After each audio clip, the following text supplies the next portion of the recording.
Hi Woolly Thistlers, it's Rachel from Barkland Craft here in Fair Isle. You'll be pleased to know that June has been a great month weather-wise. Yes, we've had fog, yes, we've had the odd bit of rain, but most importantly, we've had quite a lot of days of really good weather, sunny, warm, not too much of a breeze, and that has meant that I've been able to start clipping or shearing the sheep. So here are some photos and video clips showing some of those being done. As soon as the sun came out, Mungo decided that he couldn't wait any longer for me to clip him, so decided to get rid of his coat himself, which left him looking rather scraggly. Saucepan was very chilled out and relaxed. I just love his little ringlets on his chest. And you can see here he has a really good rise to his fleece. When we talk about rise, it's sort of that gap between the skin and the old fleece, which looks very sort of stringy, which makes it really easy to clip. There we go, all done, and off he goes. Here's Marble in his before shot. So I start off by tipping them up, and I'll sit them up against my legs so I can check their hooves and trim their bellies. And hairy bellies are always my nemesis. I love Marble's coat, there are so many different colours in it. There we are, getting through the job. Their legs are tied just really for their safety, to stop them flailing around. And there we go, job done, fleece off. And I think he looks much happier and cooler here.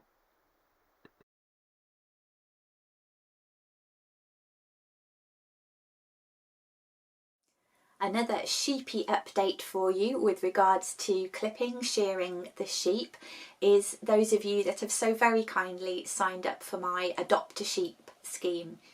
You'll be pleased to know that I'm getting through clipping the sheep. I've been saving up the locks of fleece from the individual sheep, and you can see some of them here. I've got them sectioned off so I know whose bits of fleece come from which sheep.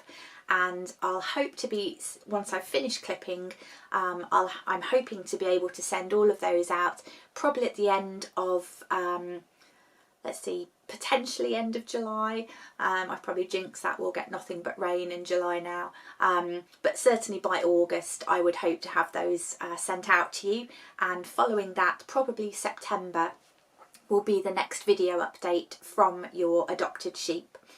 I would just like to say all of the introductory videos for everyone that had adopted a sheep were sent out by May, or sort of in May, sorry. If you haven't received your introductory video from your adopted sheep, please do let me know. I know some people have had problems with my email address starts with info@, and apparently there's some kind of filter with some email accounts that will automatically send those addresses to your junk or spam folder. So do check your junk or spam folder if you haven't received your video, but please drop me a line, whether it's via Instagram, that's Barkland_Croft, or via email to info@b-croft.co.uk, and I'll be sure to get that sent out to you again as soon as possible. Not only has the sunny weather been good for getting the sheep clipped, but it's also seen loads of wildflowers start to pop up around the isle, on the grass verges and in the fields, such as squill, lady's smock, dog violet, kidney vetch, heath spotted orchid, eyebright, red campion, northern marsh orchids, sea pinks or thrift, bird's foot trefoil, tormentil, and wild thyme. I know some of you will have been busy knitting the boogie fleur beanie, the Shetland Wool Week hat for this year, so I thought you might like to see some boogie fleurs or sea campion growing in my garden. This is just a warning that I'm now going to be talking about, unfortunately, the death of one of my lambs, and there is a photo of the dead lamb. So if you'd rather not listen to or see this, I completely understand, and if you want to fast forward for 1 minute, we'll see you on the other side.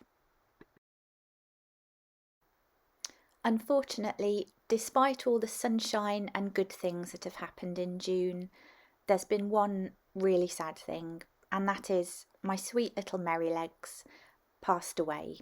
She was just over 3 weeks old.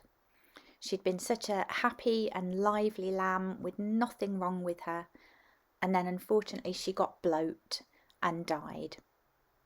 I did everything I could to save her. I treated her with everything I've used in the past to treat bloat, but sadly it just wasn't enough. I filled her grave with straw and flowers, and then covered her up with a blanket of beautiful flowers too. She's buried next to our sweet Blossom, and hopefully one day their graves will be covered in flowers. June is the time of the simmer dim in Shetland, where we get almost 24 hours of daylight. This clip was taken after midnight, and it was a bit cloudy, so you don't get the full effect of how light it really is. For the last 7 years, I've got up at 3 o'clock in the morning on the day of the summer solstice to try and get a photo of the sun rising, and for 7 years it's been foggy year after year. So that photo was 3 o'clock in the morning, and this was a few hours later, and as you can see, Saucepan is very unhappy with the weather and wants to know what I've done with the sunshine. Sadly, the fog didn't really lift all day, and I couldn't even get a shot of the sunset, but here's midnight. The lambs are growing. Here's Butterscotch and her little boy lamb. And Mary, Minnie Milk and Rosebud had their first day out in the big field whilst I was there clipping sheep.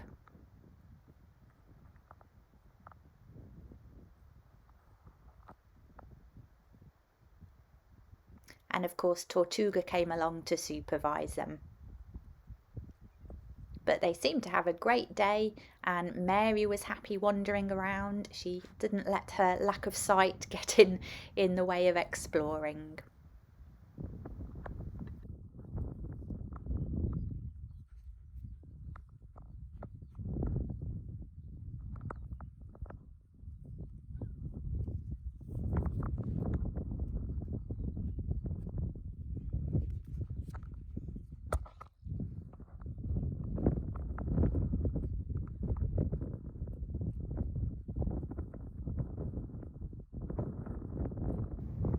At the end of the month, I found one of my yows, Grace, had got stuck on her side in a very, very shallow dip you can just about make out here. She hadn't been there very long as there wasn't much poop around, which was a good sign, but she was unable to stand or walk. So I took up biscuits and hay for her to eat, some water that I could syringe into her because she couldn't drink from the bucket, and gave her some of this yow drink, which is basically an energy drink to try and give them a bit of a boost. I kept checking on her every hour or so, but even after overnight she still couldn't stand. So it was on to plan B, seeing as she was a good 15 minutes walk from the house and byre. Luckily, my neighbour Ian stepped in and very kindly brought his big tractor up so we could put her in the bucket and get her safely and quickly down to the house and garden. The lambs and Scampy were really excited to have a new friend, and it was good being able to have Grace so close to me that I could just nip out frequently, check on her, make sure she'd not gone back over on her side, syringe her some liquids, give her some treats and nice things to eat too.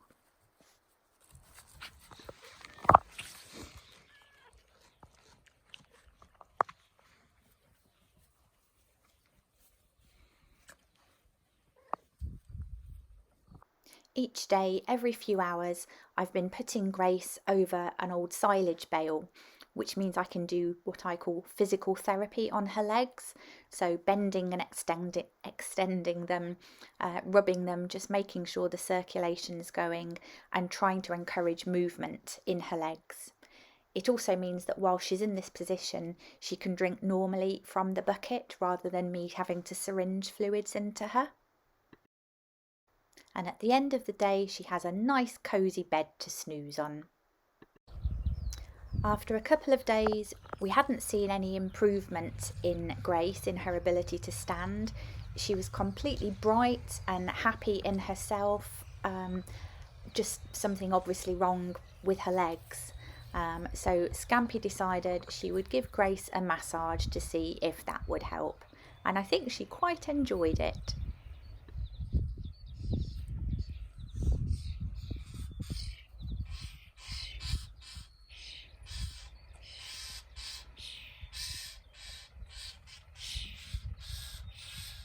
Thank you so much to all of you that continue to support me on Ko-fi and Patreon.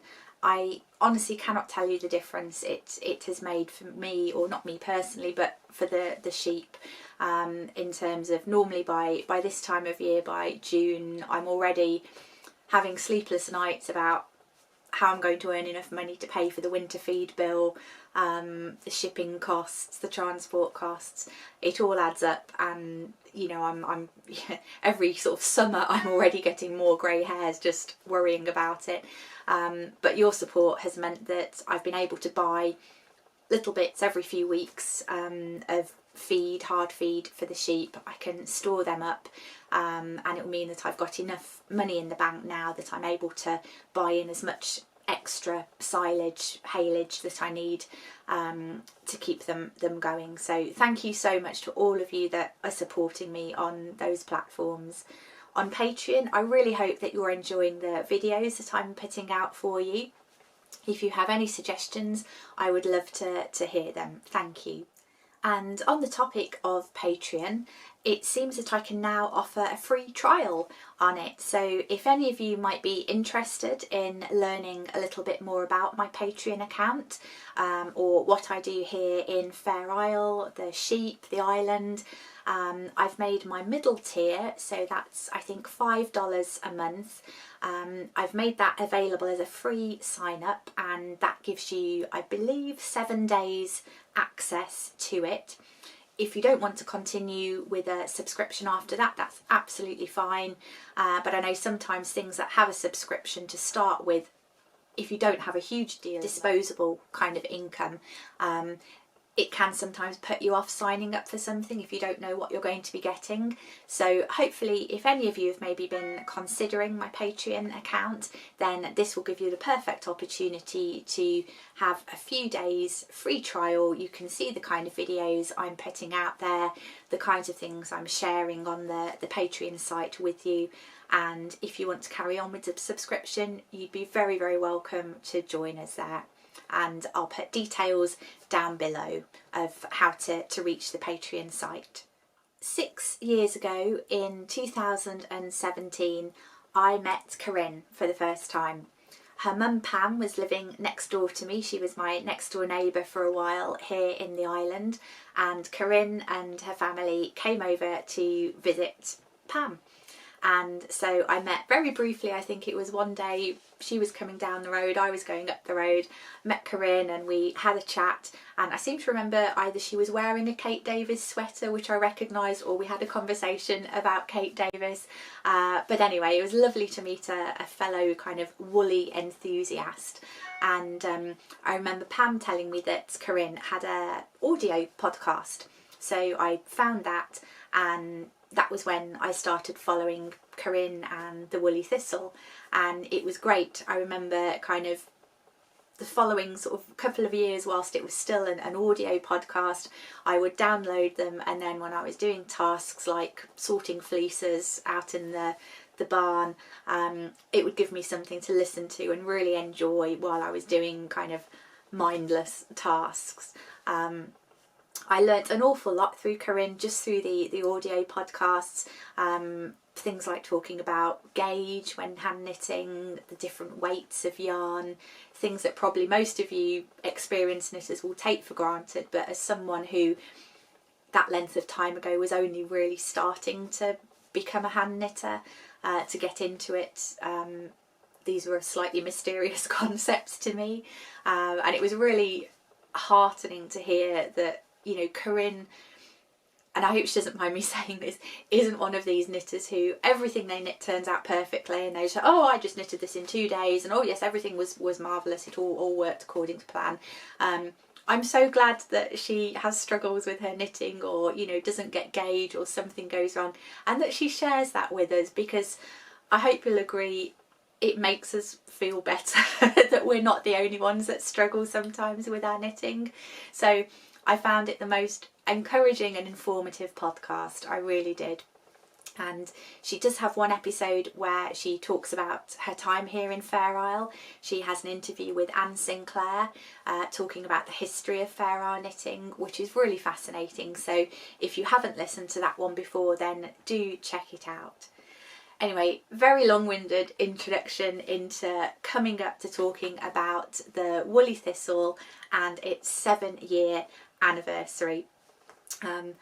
I just want to say a massive congratulations, first of all, to Corinne and the team at the Woolly Thistle. It's such a stellar achievement that in such a short space of time you've gone from being based in Corinne's garage, I think it was, and now you have your huge sort of warehouse, depot, retail premises, where you've got loads of employees, you're helping give people employment, you're keeping us all happy, you're getting so many different ranges of yarns in. It's so fantastic to see an amazing business that's just growing and growing and bringing joy to so many people. And speaking of joy, I just want to say, get really emotional. I just want to say a huge thank you to all of you, to Corinne, to Maggie, to Emma, to Grady, to Caitlin, Kelsey, Kim, all of you behind the scenes at the Woolly Thistle who we've maybe not met face to face on the podcast.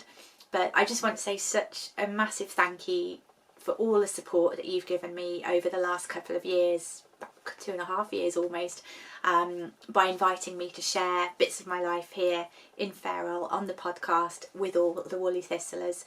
It has made such a difference to me. I can't stress that enough. The friendships that it has made. I know I'm probably never going to meet most of these people in real life, but just to have people supporting me on social media or Patreon, the comments after all the Shopcast videos, the financial support that you've given me, the publicity you've given me for my yarn, I genuinely can't thank you enough. I am so grateful.